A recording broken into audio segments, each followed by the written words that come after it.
Welcome to Beyond Your Why podcast, where we go beyond just talking about your why and actually help you discover and then live your why. You see, we believe that knowing your why, that driving force behind every decision you make and every action you take, is the essential first step to really knowing yourself. It allows you to move forward faster and have a bigger impact. If you're already a fan of the show, then you know that every week we talk about one of the 9 whys, and then we introduce you to somebody with that why so you can see how their why is played out in their life. This show will be more powerful for you if you've already discovered your why. If you still need to do that, head over to whyinstitute.com and discover your why today. It'll only take you about 5 minutes. Now, let's meet today's guest.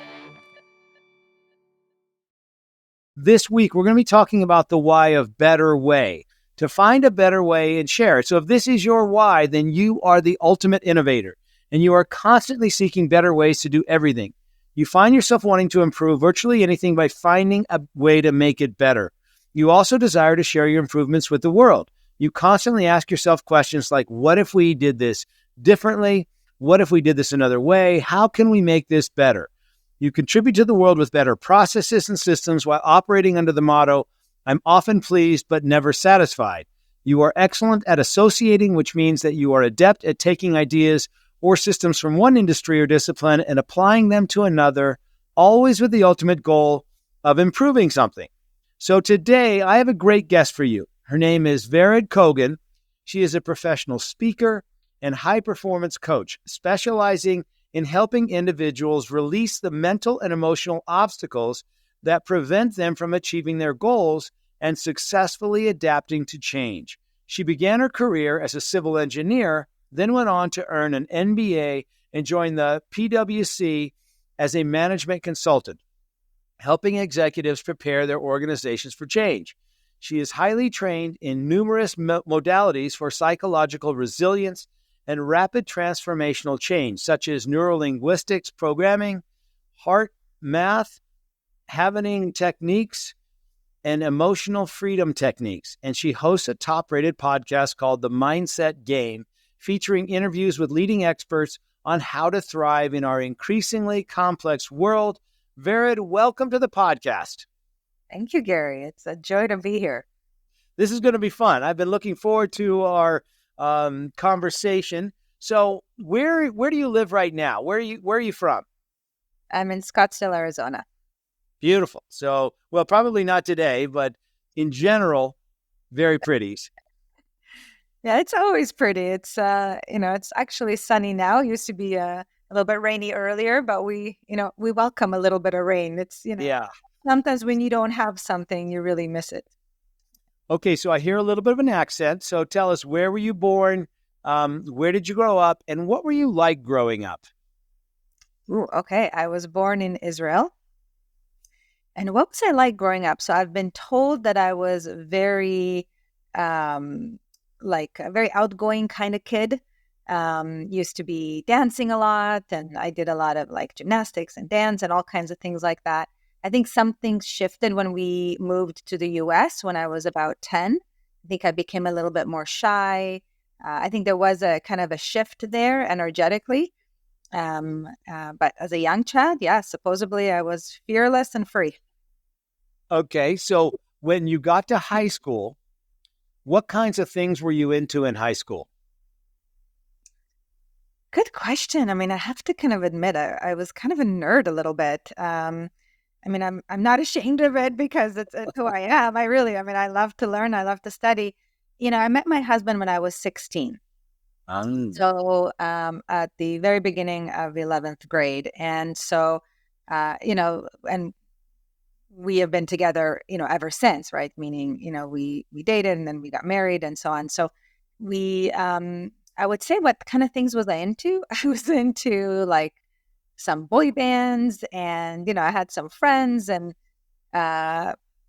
mostly, honestly, the second half was between school and my husband, Paul. That was probably the focus. So were you still involved in sports or not so much involved in sports? Yeah, good question. I was actually just thinking about that when you asked the question. I thought, no, I was not. It's interesting. When we left Israel, I kind of stopped that, I think, at the beginning, because when we lived in the US for a few years, we didn't really have a lot of money. It was a tough time. So I think that was a part of it. I wasn't really active in sports. And then didn't really in high school. It's really only years later that I began to do some exercise. And it's something that I'm still working on. I go to a club and so on, but it's never been like a real natural thing for me. And this is where we get into patterns, right? A lot about patterns. My parents, amazing, beautiful people, never demonstrated to us like athletics in the sense of like really being involved and being part of sports teams and that kind of thing. So it was never like natural and familiar for me. So I've always kind of had to work at it. But again, as a little kid, supposedly I, had loads of energy. But after that, it kind of shifted. Okay, so you graduate high school, off to college. Where'd you go to college? I went, my undergrad is University of Toronto, and I studied civil engineering. So from the U.S. then over to Toronto. That's right. And why did you pick Toronto? That's a question for my parents, because I was 13. So I think primarily it's because when we lived in the U.S., there was no income. We came to the U.S. because I was very sick. And that's what my doctors recommended, is for us to move to Denver for me to have some treatment. So my dad went back to school. We got a master's degree. He's an engineer. He was an engineer. He's since passed. Then we got our landed immigrant status in Canada and moved to Canada, eventually got citizenship. And my parents and siblings then moved back to Israel. So my whole family is now in Israel, and I am here with my husband and my immediate family. Okay, so you moved to Denver for health reasons, but then you ended up growing up in Canada. Yeah, high school up to about 5, I was in Canada. Yeah. Ah, okay. Then back to the U.S. and so graduating from college, what was did you go right into getting a job or more school? Did you say you got your MBA right after, or did you go back later for that? Not right after. I went to, I worked in a company called Pratt & Whitney Canada, and I was doing some government testing, structural testing. It's a small, medium-sized jet engine company. So that was actually nice and fun. And I also realized that it wasn't fulfilling my why, that it was not aligned with my kind of bigger passion. I loved the people and loved connecting with people and understanding them and their patterns, but it really wasn't the right fit for me. So I decided to go back, get an MBA, initially in strategic management and operations management, then got a job in consulting, management consulting, and loved that. And then, like many things in life, right, we're being guided. And sometimes the guidance comes in adverse events. I was laid off along with about 28 people in my department. And that was one of the big gifts in my life. Didn't seem so at the moment, but boy, oh boy, was it a huge gift. I would probably not be speaking with you today on this path that I'm on if I did not get the gift of being laid off. What was it that told you that government, your engineering was not fulfilling your why? That's a good question. I think I wasn't having fun. I really, really wasn't. It wasn't a fun job for me.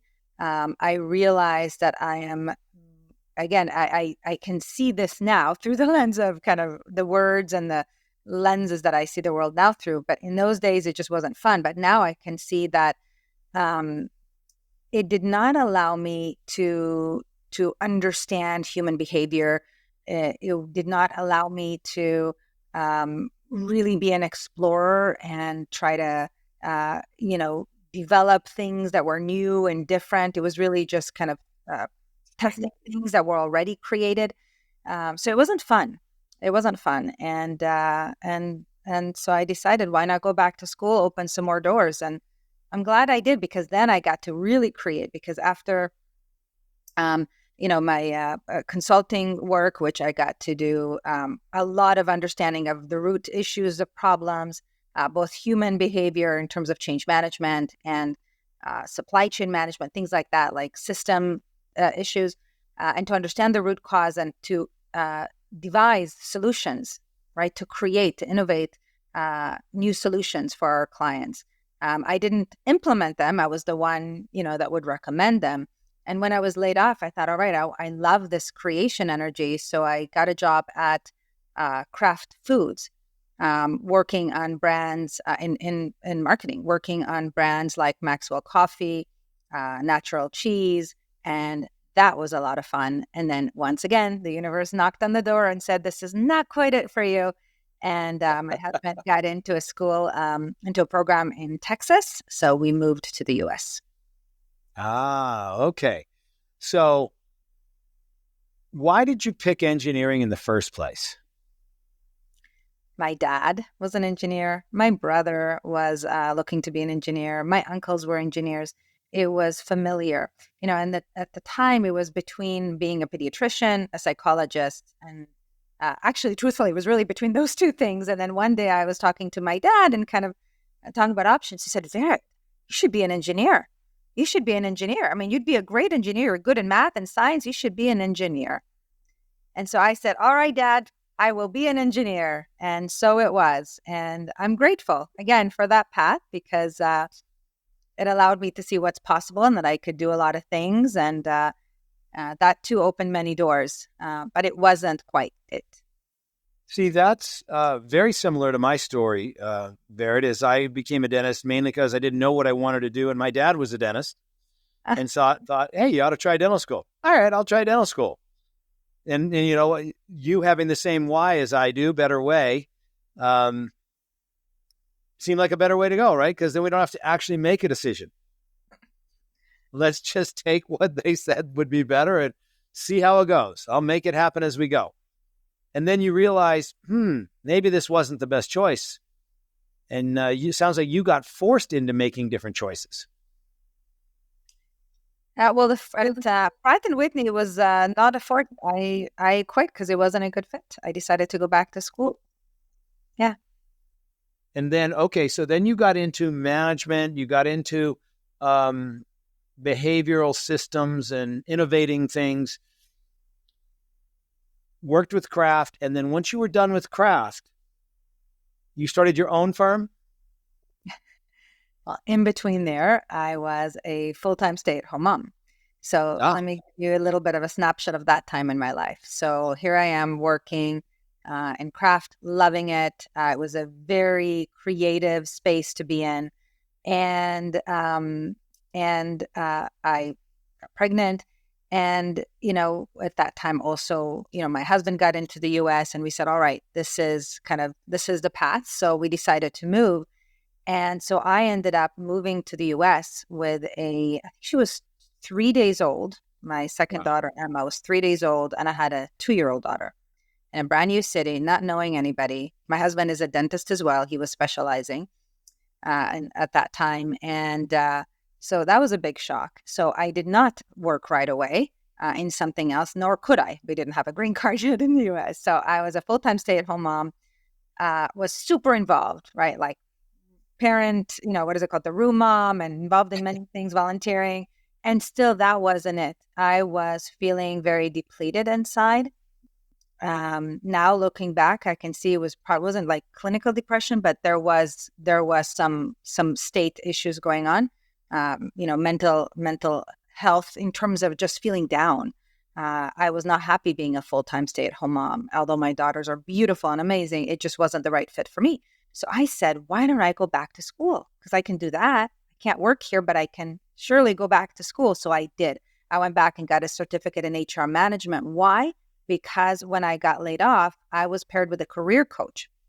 And the career coach was such a source of inspiration and empowerment that I said, I want to do that. And I had no idea what coaching was. Also, coaching in those days, it was different. It was just the beginning.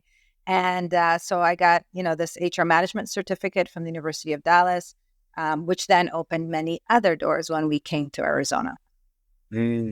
So you remember when, at the beginning of this, I said one of the things about the why of better way is they're rarely satisfied. Are we hearing rarely satisfied here? Just a wee bit there, yes. Yeah. Always looking for a better way, always trying to improve things, right? And it's interesting. So you now go into coaching, and tell us about that. What has coaching been like for you, and where did you start with your coaching? The root of coaching was initially volunteering, again, before I could officially work here. I volunteered at an organization called the Fresh Start Women's Foundation here in Phoenix. I'm still very heavily involved with that organization. In those days, I was helping women in transition to, get their resume together, get ready for interviews, help them transition into this time in their life. There were women that were going through pretty tough transitions. And then my youngest went into kindergarten. I said, all right, now is the time. Now is the time. And so I went back, to school, got certified, went into a program, got certified as a coach. And many, many, many doors opened up since then. And, and as I reflect on the journey, there has continuously been a better way kind of deal. But it shifted. Like, it's not so much, at some point it was because I felt like I needed to learn more, like I wasn't enough, like I needed to get more certificates, blah, blah, blah. And then at some point along the way, probably because I had done a lot of inner work, it became more moving towards something, if that makes sense, versus trying to fill some gaps. Like, because I don't feel I'm good enough with clients, so I need to have more tools or something like that. At some point I realized I have enough tools. It's just like there's a deep desire to understand a better way, in your words, for things to be even quicker, even easier, and more sustainable. So that's where it's at. Okay, so the type of coaching that you're currently doing is, I know, around change. So how would you describe the coaching you're currently doing? It's essentially mindset coaching, because change is really about a transition. And for a change to be sustainable, we've got to create some psychological shifts. Yes, mental, emotional shifts. We've got to be at a different level of consciousness so we don't repeat old patterns and revert back to old ways.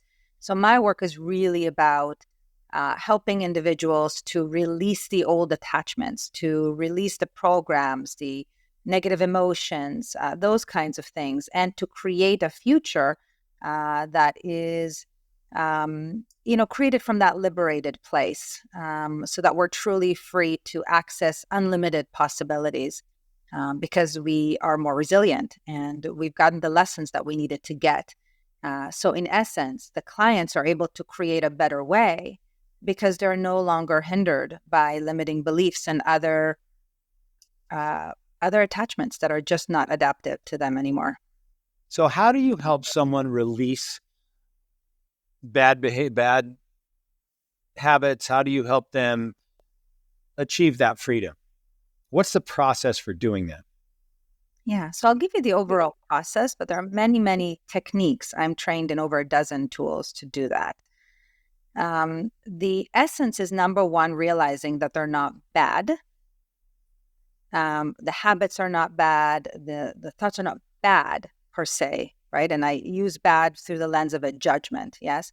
They are there because they are serving a purpose, a protective purpose. And much of this is unconscious. For most people, it's all unconscious, which is why change can be difficult, right? Because we change things at the surface, at the conscious level, but we're not really, soothing those parts of us that believe that we will not be safe if we pursue certain things. So the unconscious mind is very protective. So we need to proceed very gently and help those parts of us to understand that those old programs are not serving us anymore. We're not little kids anymore. We've got more resources. We're wiser. We've got, support network. We're stronger, right? All of the above, so that they realize they don't need to have those programs anymore. And when those parts of us get that we'll be safe without the limiting beliefs or extreme beliefs, extreme behaviors, then they give permission for that to be released. And once there's permission to let go of that, knowing that we'll be safe, then the old parts are reintegrated back into the system in their whole state without those burdens, those old burdens. So in essence, the process is one of love, because we soothe those parts we love. We can't force change. It's not sustainable in the sense that if I'm not dealing with these old issues, if I'm not completing old patterns that are ready to be completed, some before my birth, some transferred epigenetically through the lineage to me, then what's going to happen is that I may, on the surface, work really hard, get very successful, right? Have all that stuff.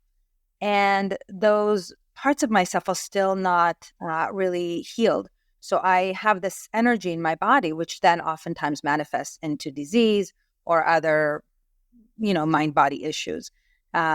So for me to really complete old patterns, to be able to create a life, one that is limitless, I must release those old attachments that are not helpful to me anymore, with love. That's complicated and confusing and not easy, probably. Well, I don't know if it's easy. Is it just a decision? Does it all boil down to just a decision? Decision is the first part of it, right? Oftentimes, most people need to experience a lot of pain to get to that decision. It doesn't have to be this way, but more often than not, it is. And once that decision is made, once we're willing to accept the loss, right, that we no longer are in the past, right? The old is no longer true for us. When we're willing to accept that at a deeper level, then we can open ourselves up to change. Now, that's going to still require a lot of commitment, because when we're in a transition, so think of a transition as current state to future state through a transition. Yes. So I need to complete the old, then I'm enter into no man's land, so to speak, right? This is where a lot of the shifts and the creativity happens before I can truly access a new future.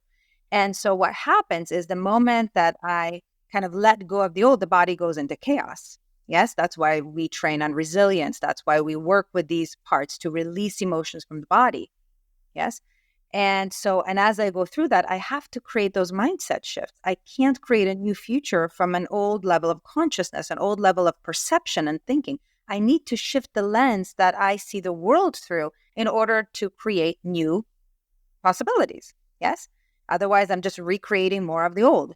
And, that could look like leaving a job and then finding another job with the same issue, the same boss, the same whatever, right? Or relationships, right? Keep finding the same person, right? So to speak, right? Same issues. Or health, right? Losing weight, gaining weight, money, right? Gain some money, lose the money, gain some money, the boom bust kind of deal. And that's often what happens with people. So in order to really complete those patterns, we must work with the mental, emotional body. And what that means is that we make a decision, and a decision that involves also ownership, but we realize we are the ones to change, not others. We take ownership. That's the only way to change. It's the only way to create achievable change is through taking ownership of what is self-initiated and maintained by us. And of course, moving toward that, taking the actions. It's just easier to take the actions that are aligned with how we want to be when we release the old baggage. Otherwise, it's like we're going against the current. It's just harder and takes longer and is exhausting. And that's why when we work with breaking through some of the old patterns, it is easy and it is fun. We feel inspired to take those actions, right? We still work hard, but it's different. We're going with the current. Yes. How do you define change? Well, change is, I guess you would say, right, point A to point B. It could be due to external circumstances like I had with the layoff, or with my husband being accepted to school in the US and needing to move, or choosing to move, I should say. Or it could be from within, right? Like just really feeling unfulfilled. Something that used to be joyful is not anymore. Or anything else, right? That internal kind of like, ooh, right? Something's not right. The little whisper, which tends to get louder and louder if we don't pay attention to it. And then we move from one thing to the next. So change is it's instantaneous in the sense that, all right, I live in this house one day and I live in another house or another city the next day. I'm in this job and I'm in that job. But change does not mean transition, which therefore means that you're not necessarily transforming, right? You just may have changed, but you haven't really changed on the inside, right? Your level of consciousness is still the same. So in order to really transform who you are, who you're being, your sense of identity, your contribution in the world, to go to those higher levels of consciousness, it requires us to go through that transition, the mental, emotional, physical transition. So what I think I'm hearing is change is the initial movement, but transformation is the internal. Is kind of like change is almost like an outside thing, and transform is an inside different. Yes. The reason I'm saying that is because I know you and I had this conversation that one night is on how many people actually ever really do change. And I think we're talking about the same thing, but it's how we define change. And is change that you're helping them with, is it an external thing, an internal thing? Is it a mindset shift? Is it a physical shift, or is it all of them? Or like, how do you determine when somebody has changed? Yeah.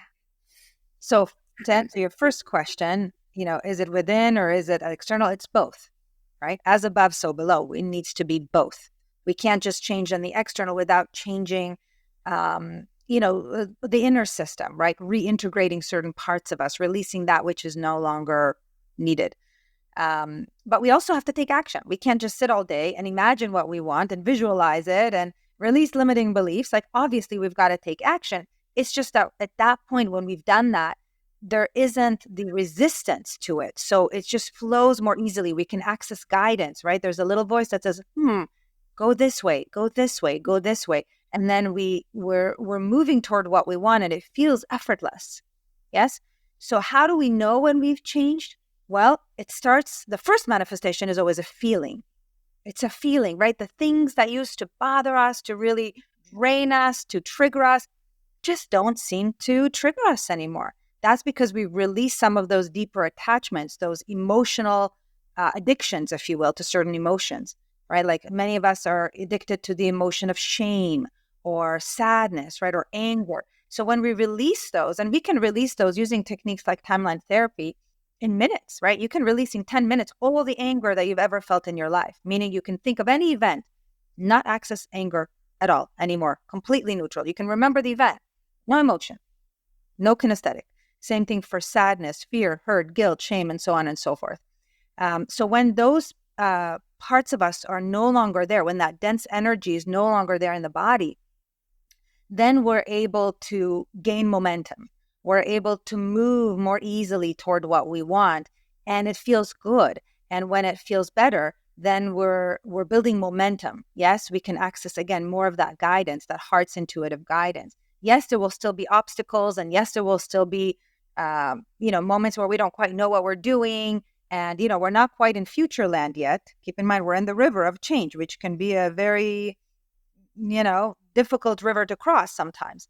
But when we're in the river and we can manage our emotions, what I call play the game, the mindset game, then we're able to find some objectivity and create, right? And be able to follow the little whispers, right? To be like, I don't quite know where it's leading me, but I'm just going to have faith that I'm moving in the right direction. And when we believe that we are capable of having what we want and we're worthy of having what we want, meaning it's possible for us, and we know what we want, what is that higher thing that we're seeking, how we want to feel, it just happens to be that the universe will manifest synchronicities to help us get there. Sweet little synchronicities. It's funny that now I'm hearing it differently from what it was when we talked that one night. So Vered and I met at an event in Scottsdale, and we spent quite a bit of time talking about this. And then I thought it'd be great to have you on the podcast to kind of go through this. And here's I'd love your perspective on this. because I have a little different thought on it, which is you don't need to change. You just need to know who you are. And you're almost saying, yeah, what you're masking everything with needs to change so that you can release it and then become who you are. And so what I'm hearing you say, let me see if this is accurate. You have processes and techniques to allow people to release the things that are not serving them, release the things that are not really who they are, so that they can then be who they really are, which is where they gain the momentum and can move even faster in the direction that's effortless. Yes. Consider who defines our sense of self. I just completed a Harvard course called Self and Identity, which was all about how we create our sense of self, right? Because we create that, yes? And oftentimes that's conditioned, right? That's something that we have events in our lives, and oftentimes those events happen early in childhood when we don't have resources. We don't know how to get coherent, how to get into an objective perspective. So we make certain decisions. And those decisions tend to stick because the body doesn't want to create new programs. It works on efficiency. Yes. So it takes energy and glucose to create new programs. So let's say little kiddo. I'll use a real example of a past client. She was about 2 years old. She wanted to drive with her mom somewhere. Mom said, yes, you can come, but only if you don't talk. Right? Now, little kiddo didn't realize maybe mom has a migraine, maybe mom, right? Maybe she's in a rush or whatever, who knows? But that little girl decided, I'm not worthy of being heard. I'm not worthy of being seen. And I'm not important, right? I'm insignificant. Those are some of her core programs. Little kid grows up, becomes an entrepreneur, very, very successful, has a TED Talk, gets to interview some of the greats in the world in the personal development field, has a voice, keynote speaker, all that stuff. And none of that fills that little hole of that little girl inside of her that still feels unimportant. So she's on a hamster wheel trying to get something that she can never get from the outside, because that little 2-year-old girl still doesn't know that she'll be safe. So there's all these protective mechanisms say, do more, get more visible, more likes, more this. None of that heals the little one. And until we accept that and release the beliefs that the little one created in that moment, that woman will never be mentally, emotionally free. Yeah. And when you release the things that are not serving you, the habits or the mindset, or where does that leave you? It leaves you feeling whole, because what happens is these little parts, let's talk about the 2-year-old part, yes, that essentially got frozen in time in that example. That little 2-year-old part gets exiled from the inner system. Yes, we're essentially a series of parts. Yes, we have a self, what is our true self, what you would call our true self, and we've got parts. Yes, and so that little 2-year-old part was feeling shame, was feeling not good enough, or all of that, and she essentially was put away because that little kid couldn't handle that, right? So the psyche says, I'm going to suppress that, right? The negative emotions on that event until the person has the resources to be able to manage it, to handle it. Yes? So what happens is that little 2-year-old part got exiled. It got shoved away, think basement, island, right? In a cage, so to speak. Now that little 2-year-old part was ready to be reintegrated back into the system. That usually happens when we have an adverse event in our life. It's the body's way saying it's time. It's time to look under the hood. Yes? Sometimes it comes in the form of a diagnosis, right? That's when we really ignored the whispers for a long time. So when that little girl, so to speak, and I say because it is that 2-year-old girl that released those old attachments, right? Those old beliefs and those emotions that went with it, now that part is free. It's almost think of a virus being removed, yes? So that little 2-year-old part got reintegrated back with the woman. Yes, that's what we call wholeness. That's a state of wholeness. And with the gifts that little girl has, like the gifts of freedom and voice and expression and song and joy and fun, right? All these beautiful traits that this part came with now are reintegrated back into the woman, and she's able to experience much more joy in her life, much more love, and all areas of her life improved. Excellent. So maybe give us an example of how that's worked for somebody. Take us through a story of someone who was struggling with whatever it was, and they released the beliefs and released the challenges. Obviously, you don't have to give us their name, but play it out for us. I'll give you an example from today, from this morning. So one of my clients, we were starting our session today, and she was sharing that there have been a few things that have created anxiety in her life. There's been a recent loss of 2 friends. There has been a good friend of hers who's now in the hospital due to some unexpected thing. Another friend whose grandson is experiencing some physical ailments. So she was feeling some anxiety. So we started to work with the system, assessing where is the anxiety, where is it held, right? It's throat, it's in the chest, right? Where is it? And we connected with those parts. And, and that part was what she called a new one. It was a newborn, a baby part that was a baby that was feeling really scared of the loss of life. So the anxiety was stemming because of something that happened a long time ago. So we went back and worked with that part, that little baby. With that little baby, we helped that little baby using a technique called havening techniques, which is a psychosensory modality, to release what that little baby was feeling. And in doing so, there's more to the story of what we did in that scene. But essentially, my client, the adult woman, healed the little newborn baby. Yes. And she was able to get learnings from it. And I don't have my notes handy here, but learnings like, because that little baby felt like she made a bad choice to come here, to come into this world. Like it was a bad choice, like there's too much pain. And the little baby was saying, why so much pain? Why come here if there's so much pain? Yes, because there were nuns in the room that were not, very compassionate, all this kind of stuff. In the moment, she was feeling pain. So to make the long story short, when the adult client, with my help, helped to soothe the little one, she released the emotions and she got learnings. What were the learnings, right? I am worthy. I am, life is good, right? All of these kinds of things. And I am good, right? I am here to do good. And my client was actually able to take that little one into her current home, show her photos of her family. This is a woman who's very established, very successful in life. And so she was able to show her those things and how much she contributes and all the good that she does.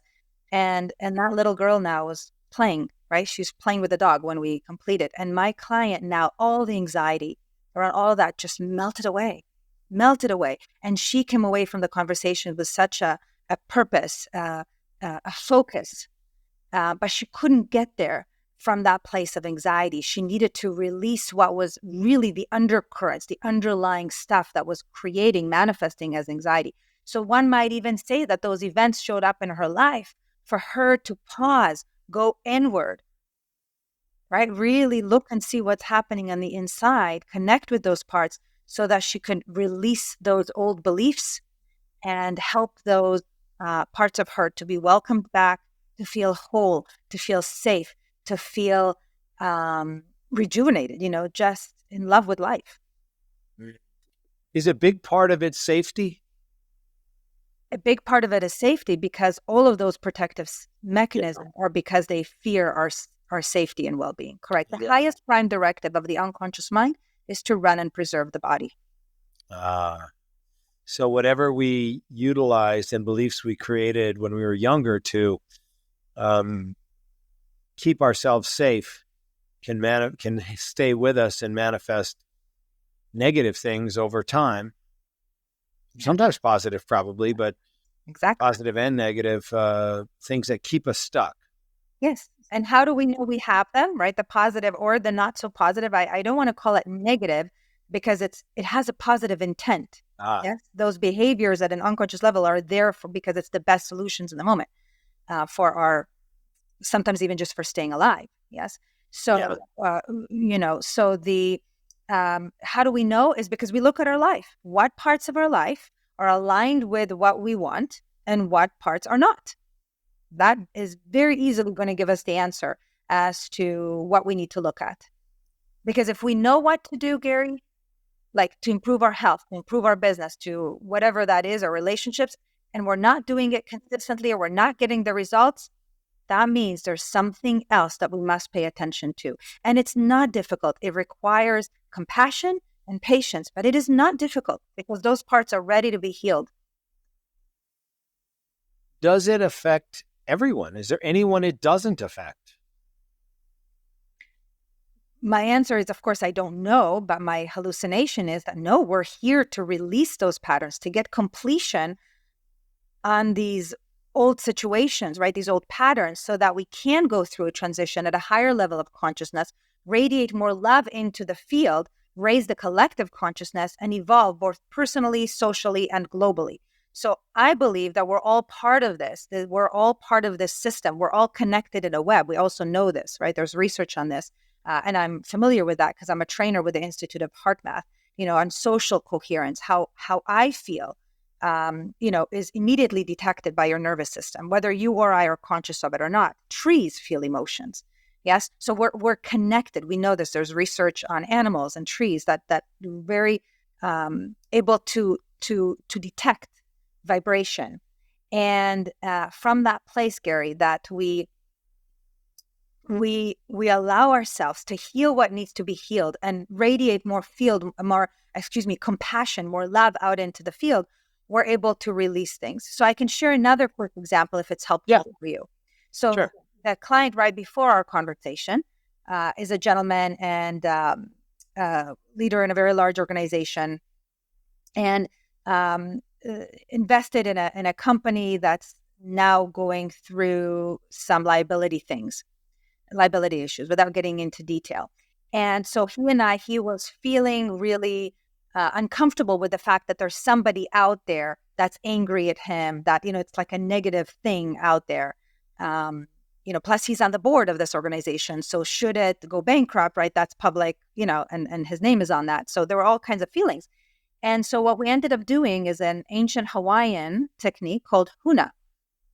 And specifically something called ho'oponopono, which is a forgiveness technique.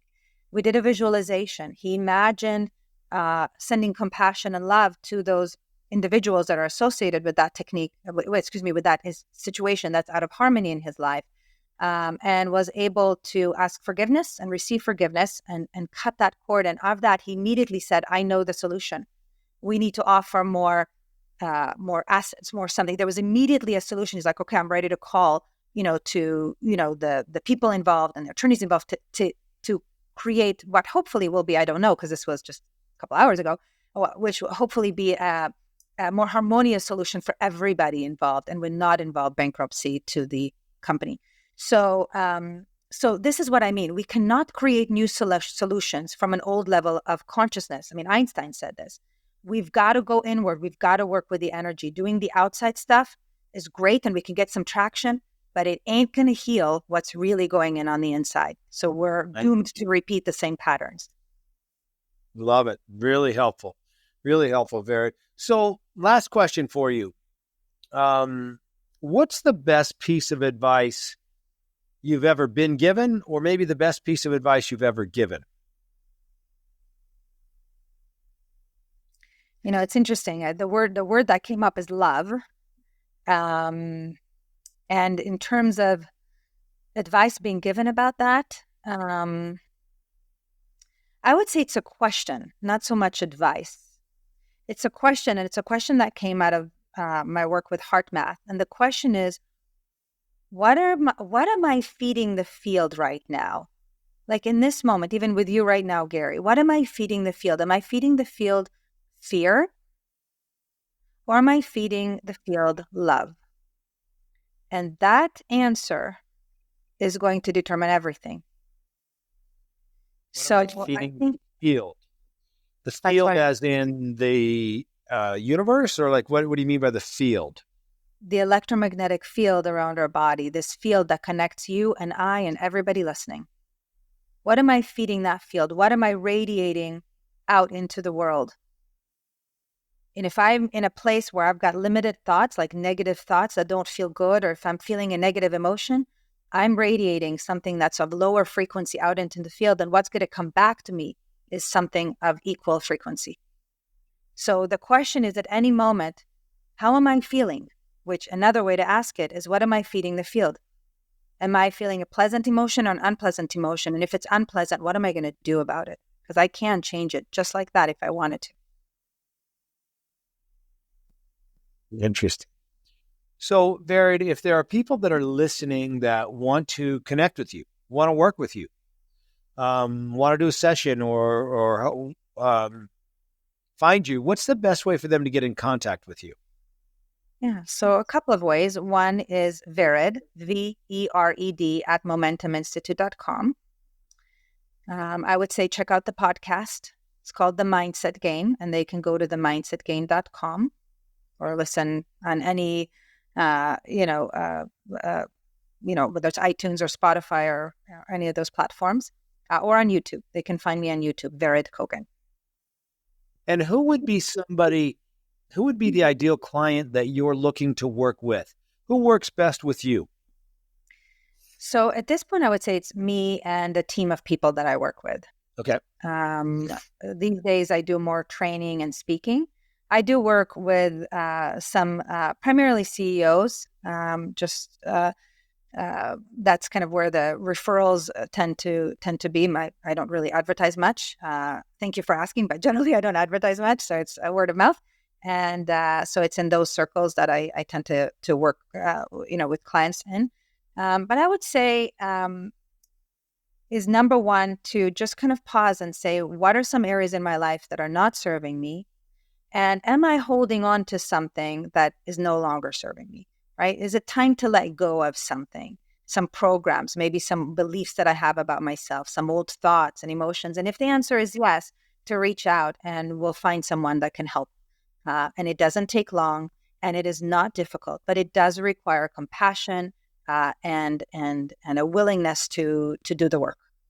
Mm. Is it typically a one-time session, or is it typically like an ongoing thing, or how does it maybe? Good question. It depends on what the issue is. So sometimes it can be in a one-time session for minor things, releasing an attack, like let's say an emotion, let's say somebody got laid off or there's a death or something like that, and want to release some emotions. That can be done typically in one session, maybe one or two, depending on how ready the person is and how ready their unconscious mind is to let it go. But I would say for breakthrough sessions, what we would call full breakthrough sessions, it can be done in sometimes 2 or 3 days, or it can be stretched out in about 3 months, depending on how we decide for it to go. But the process is the same either way. Awesome. Well, Vered, thank you so much for being here. I was looking forward to our conversation. It's based on our first conversation, and that was really interesting and really helpful. So I look forward to staying in contact. I know we will. And thank you so much for being here. My pleasure. And I do want to share that your assessment is fantastic. And I invite people to take it. I invite coaches to use it with their clients. It is a fantastic way to start conversations, to look at some of those deeper things that are underlying and driving some of the behaviors that people may not want to hold on to. Or to do more of what they do want to hold on to. And so really just a shout out for you, all of your teachings, and of course, the beautiful assessment that you created. Thank you so much, Vered. I really hope you enjoyed today's episode and that through today's guest, you heard how important it is to know your why and how impactful it can be in your life and the lives of those around you. Be sure to head over to whyinstitute.com and discover your why today. Remember, the more you know about yourself, the more you'll know about others. I'm Dr. Gary Sanchez, and I'll see you on the next episode.